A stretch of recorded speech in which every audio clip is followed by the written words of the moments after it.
महाभारत का युद्ध एक ऐसा ऐतिहासिक और धार्मिक ग्रंथ है जिसमें कई गहरे रहस्य और जीवन के महत्वपूर्ण सबक छिपे हुए हैं। ये महाकाव्य धर्म, अधर्म, कर्तव्य और नैतिकता के जटिल मुद्दों पर प्रकाश डालता है।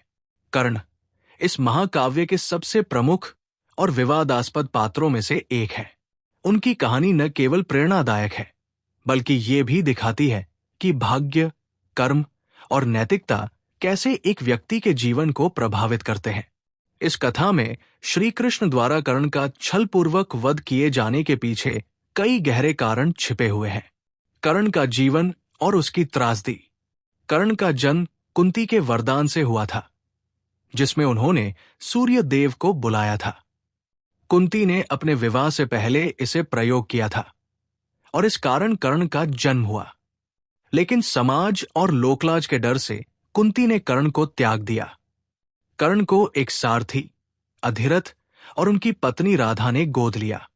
इस कारण कर्ण को सूतपुत्र कहा जाता था और समाज ने उन्हें हमेशा नीची दृष्टि से देखा। कर्ण में बचपन से ही अद्भुत साहस और वीरता थी। उन्होंने गुरु परशुराम से शिक्षा ग्रहण की, लेकिन जब परशुराम को यह ज्ञात हुआ कि कर्ण एक क्षत्रिय नहीं है, तो उन्होंने कर्ण को शाप दिया कि सबसे कठिन समय में उनकी सिखाई हुई विद्या उन्हें धोखा देगी। ये शाप कर्ण के पूरे जीवन का एक महत्वपूर्ण मोड़ बन गया। धर्म और अधर्म की सीमा। महाभारत में धर्म और अधर्म की परिभाषा कई बार जटिल हो जाती है। कर्ण के जीवन में कई ऐसे क्षण आए जहां उन्होंने अपने मित्र दुर्योधन के प्रति अपनी मित्रता निभाने के लिए अधर्म का साथ दिया।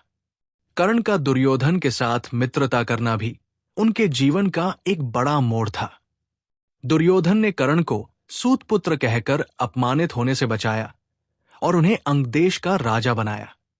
इस मित्रता के कारण कर्ण ने दुर्योधन के हर सही और गलत कार्य में उसका साथ दिया, चाहे वो द्रौपदी का चिरहरण हो या पांडवों के खिलाफ षड्यंत्र रचना। कर्ण और श्री कृष्ण का संवाद। महाभारत के युद्ध से पहले श्री कृष्ण ने कर्ण को यह बताने के लिए संपर्क किया कि वो कुंती के पुत्र हैं और उनका स्थान पांडवों के साथ है। उन्होंने कर्ण को पांडव पक्ष में शामिल होने का प्रस्ताव दिया, लेकिन कर्ण ने इसे ठुकरा दिया। कर्ण ने कहा कि वह दुर्योधन का ऋणी है और किसी भी स्थिति में उसे धोखा नहीं दे सकता। यह संवाद दिखाता है कि कर्ण एक नैतिक व्यक्ति थे, लेकिन उनकी नैतिकता दुर्योधन की अधर्म के प्रति वफादारी से जुड़ी हुई थी। कर्ण की मृत्यु और श्री कृष्ण की भूमिका। महाभारत के युद्ध के 17वें दिन कर्ण और अर्जुन का भीषण युद्ध हुआ।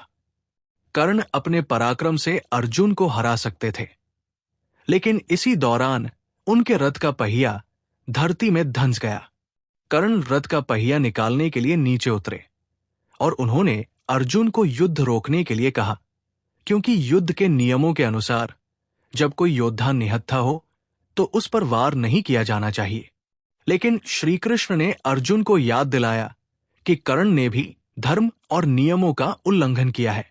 श्रीकृष्ण ने द्रौपदी के चिरहरण का प्रसंग याद दिलाया, जहां कर्ण ने उसे अपमानित करने में दुर्योधन का साथ दिया था। इसके अलावा अभिमन्यु की हत्या में भी कर्ण शामिल थे।